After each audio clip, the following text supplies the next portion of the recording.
नमस्कार. आत्तापर्यंत इच्छा या कहाणीचे 5 भाग आपण ऐकले.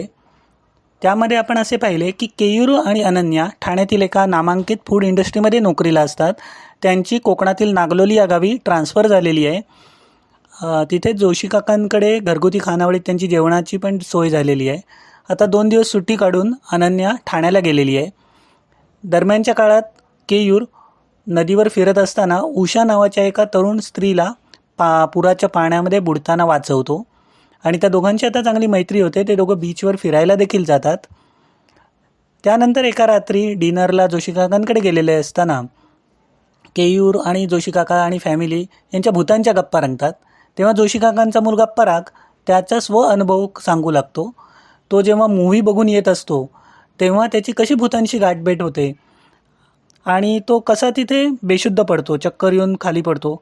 इथपर्यंत आपण आता गोष्ट ऐकली. आता त्याच्या पुढे पराग सांगू लागतो, मला जेव्हा जाग आली तेव्हा सकाळ झाली होती. मी माझ्या घरी होतो. माझ्यासमोर माझे आई बाबा, माझे 2 सख्खे काका उभे होते आणि त्यांच्या मागे उभे होते सदाशिव काका. मी परत किंचाळलो.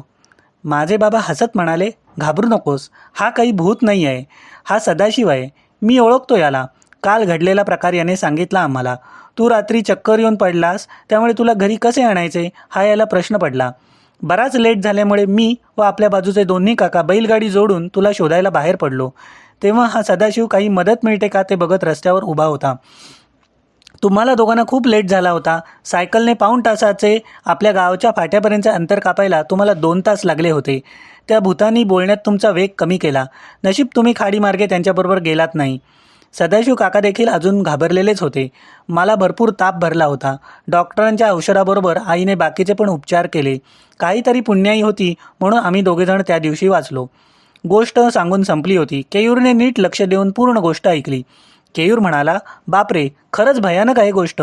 मी भरपूर भूताच्या गोष्टी ऐकल्या होत्या, पण प्रत्यक्ष भूत पाहिले म्हणून कोणीच सांगितले नव्हते. आत्ता तू स्वतःच सांगतोस म्हणजे विश्वास ठेवायलाच पाहिजे. जोशी काका म्हणाले, आपण सावध राहायचे, घाबरायचे नाही, देवाचे नाव घ्यायचे. आता रात्रीचे 11 वाजतात. त्यामुळे केयूर तिथून निघतो व बंगल्यावर पोहोचतो. तो बेडवर पडतो व त्याचे सोशल मीडिया अकाउंट चेक करू लागतो. उषा ऑनलाईन असते. तिच्याशी थोडे चॅटिंग झाल्यावर केयूरला झोप लागते. दुसऱ्या दिवशी सकाळी 7 वाजता केयूरला जाग येते. पटापट आटपून तो डबा घेऊन म्हणजे जोशी काकांकडून डबा घेऊन प्लॅन्टमध्ये पोहोचतो. प्लॅन्टमध्ये सर्व काही ठीक चालू असते. मध्येच एकदा अनन्याचा कॉल येऊन जातो. थोडा वेळ कामासंबंधी बोलणे होते. संध्याकाळी 6 वाजेपर्यंत केयूर कामावरून रूमवर परततो. फ्रेश होऊन चहा पिताना न्यूज लावतो. तेवढ्यात उषाचा कॉल येतो. उषा म्हणते, आज रात्रीच्या शोला ॲड लावायला येणार का? केयूर थोडा गांगरतो. अनन्या एवढी जवळची मैत्रीण असून देखील तो तिच्याबरोबर जास्त कधी फिरायला जात नसे. यांच्याशी तर नुकतीच ओळख झालेली. पण केयूर उषाकडे आकर्षित झालेला असतो. माझे बाकीचे मित्रमैत्रिणी एवढे एकत्र फिरतात, मग मीच का लाजतोय? आम्ही दोघे एकत्र फिरलो तर काय बिघडले, अशी तो मनाशी समजूत घालत असतो. उषा विचारते तिकडून, काय हो, काय झाले? केयूर म्हणतो, जाऊया ना, तुम्ही रेडी व्हा, मी तुम्हाला न्यायला येतो. रात्री 8:30ला निघू. उषा म्हणते, पण शो हाऊसफुल आहे, ॲडव्हान्स बुकिंग करावे लागेल. केयूर म्हणतो, मी करतो ना. उषा बोलते, चालेल. केयूर ऑनलाईन बुकिंगसाठी ट्राय करतो, पण नेटवर्क प्रॉब्लेममुळे ऑनलाईन बुकिंग होऊ शकत नाही. आता तेवढ्यासाठी तालुक्याला जाऊन परत यावे लागेल, वेळ जाईल, असा विचार केयूरच्या मनात येतो. म्हणून केयूर उषाला कॉल करतो. उषा विचारते तिकडून, हॅलो, झाले का बुकिंग? केयूर म्हणतो, नाही हो, ऑनलाईन बुकिंगसाठी येथील नेटवर्क गेले आहे. आपण असं करूया का, आधी तालुक्याच्या गावी जाऊन बुकिंग करू, मग तिथेच चांगल्या हॉटेलमध्ये डिनर घेऊ.